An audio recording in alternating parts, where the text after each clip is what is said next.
सुधांशु जी। देखिए, जो पहली बात आचार्य जी ने कही, उनके पहले वाक्य में संशोधन कर दूं। उन्होंने ऐसे कहा कि आपने लॉकडाउन लगाया तो हम बंद रहे। मान्यवर, हमने लगाया था या पूरी दुनिया में लगा था? बस यही अंतर है सोच का।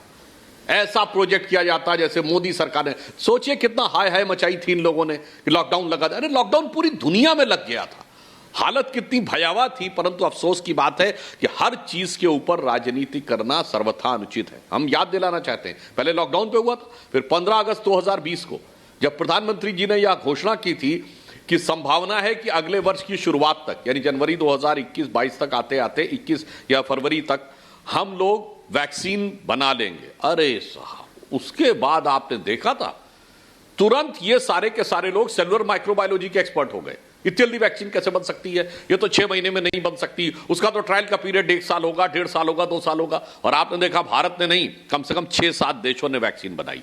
ये अपने गांव से ही बिजनेस करके 100 करोड़ से भी ज्यादा का बिजनेस करते हैं। क्या आपको भी गांव से ही बिजनेस करना है? तो फ्रीडम ऐप को अभी डाउनलोड कीजिए। अब देखिए, जैसे ही वैक्सीन अनाउंस हुई, अब ये स्टैटिस्टिकल एक्सपर्ट बन गए। सैंपल साइज कितना था, इस वैक्सीन का इतना सैंपल कैसे था, कितना डाटा लिया गया है जिसके आधार के ऊपर हो। और इतना ही नहीं, जब वैक्सीन लगनी शुरू हुई थी तो कांग्रेस के तमाम नेताओं में, जिसमें कि वर्तमान छत्तीसगढ़ के मुख्यमंत्री भूपेश बघेल जी भी हैं, वो सब वैक्सीन हेजिटेंसी क्रिएट कर रहे थे। याद करिए, उत्तर प्रदेश के एक नेता ने तो बीजेपी की वैक्सीन कह दिया था।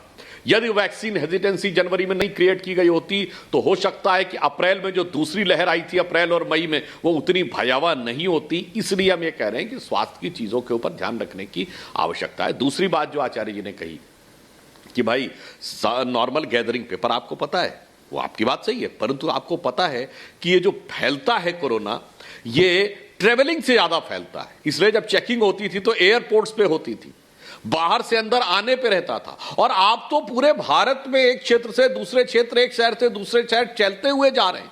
दूसरा, जो लोग कहीं मार्केट में चलते हैं तो एक दूसरे का हाथ पकड़े हुए, गले मिलते हुए नहीं चलते हैं। यहां एक नहीं दर्जनों फोटोएं हैं जिसमें राहुल गांधी जी से जिस कदर सटकर लोग चल रहे हैं, ऐसा तो बहुत भयंकर भीड़भाड़ वाले इलाकों में होता है। और गले मिलते हुए, हाथ पकड़ते हुए भी फोटोएं हैं। वो इस प्रकार की संभावना है। इसलिए मैंने कहा, एक तो जो मैं पिछली बार कह रहा था, ऐश्वर्य जी एक लाइन और कह दूं, वो तो था सरकार का दायित्व किसी भी नेता के प्रति। वो तो हम कह रहे हैं, नेता का भी तो दायित्व है कि वो अनजाने में भी इस बात का हेतु न बने कि वो फैलाएं। परंतु अफसोस की बात है, जो पहले कहते थे कि हमने सबसे पहले बता दिया था 2020 में, फिर वो स्थिति में आ गए कि इन्होंने कोविड को मोविड कहा था।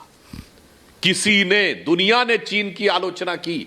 आज चीन को लेकर इतनी राजनीति करने वाली कांग्रेस पार्टी के किसी नेता का एक बयान बताइए जिसमें उसने चीन पर परोक्ष रूप, देखिए फिर डिबेट चाइना पे चली जाएगी। दुनिया भर में तमाम अखबारों में निकला, क्या क्या निकला। चीन की प्रतिष्ठा कम, कांग्रेस की दुखती रग पे हाथ रख दिया सुधांशु। इसलिए मैंने सिर्फ कहा, कोविड और स्वास्थ्य संबंधी विषयों को लेकर राजनीति से परहेज करना चाहिए। सरकार ने एकदम ऑब्जेक्टिव बात कही है, यानी वस्तुनिष्ठ बात कही है, इसका राजनीति से कोई लेना देना नहीं। ये अपने गांव से ही बिजनेस करके 100 करोड़ से भी ज्यादा का बिजनेस करते हैं। क्या आपको भी गांव से ही बिजनेस करना है? तो फ्रीडम ऐप को अभी डाउनलोड कीजिए।